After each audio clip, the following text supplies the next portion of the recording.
बिस्मिल्लाहिर्रहमानिर्रहीम। अस्सलाम वालेकुम। मेरी आप सभी से इल्तिजा है कि एक मरतबा दुरूद इब्राहिमी पढ़ लीजिएगा। बिस्मिल्लाहिर्रहमानिर्रहीम। अल्लाहुम्मा सल्ली अला मुहम्मदिन व अला आलि मुहम्मदिन कमा सल्लैता अला इब्राहीम व अला आलि इब्राहीम इन्नका हमीदुम मजीद।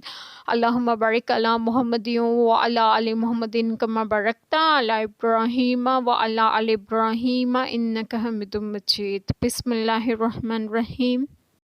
और दौड़ो अपने रब की बख्शिश और ऐसी जन्नत की तरफ जिसकी चौड़ान में सब आसमान व ज़मीन आ जाएं, परहेजगारों के लिए तैयार रखी है। बिस्मिल्लाहिर्रहमानिर्रहीम। आज जो बात मैं आप लोगों से डिस्कस करूंगी वो ये है कि दौड़ो अपने रब की बख्शिश से। तौबा ओ अदाए फ़राइज़ और ताअत और इखलास अमल अख्तियार करके, और ये जन्नत की वुसअत का बयान है इस तरह के लोग समझ सकें।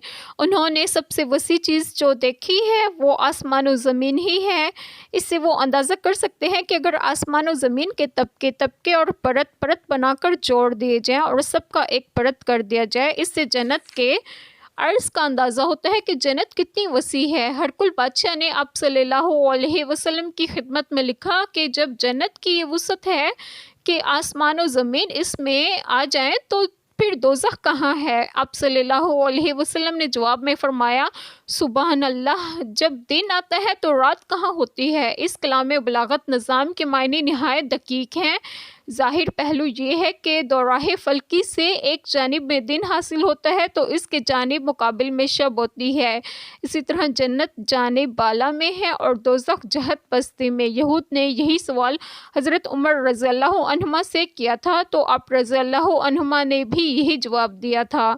इस पर उन्होंने कहा कि तौरात में भी यही समझाया गया है। मायने ये है कि अल्लाह ताला की कुदरत व अख्तियार से कुछ बैत नहीं, जिस शय को जहाँ चाहे रखे। ये इंसान की निगाही नज़र है कि किसी चीज़ की वुसअत से हैरान होता है तो पूछने लगता है कि ऐसी बड़ी चीज़ कहाँ समाएगी। हज़रत अनस बिन मालिक रज़ियल्लाहु अन्हुमा से दरियाफ़्त किया गया कि जन्नत आसमान में है या ज़मीन में। फ़रमाया, कौन सी ज़मीन और कौन सा आसमान है जिसमें जन्नत समा सके। अर्ज़ किया गया, फिर कहाँ है। फ़रमाया, आसमानों के ऊपर ज़ेरे अर्श।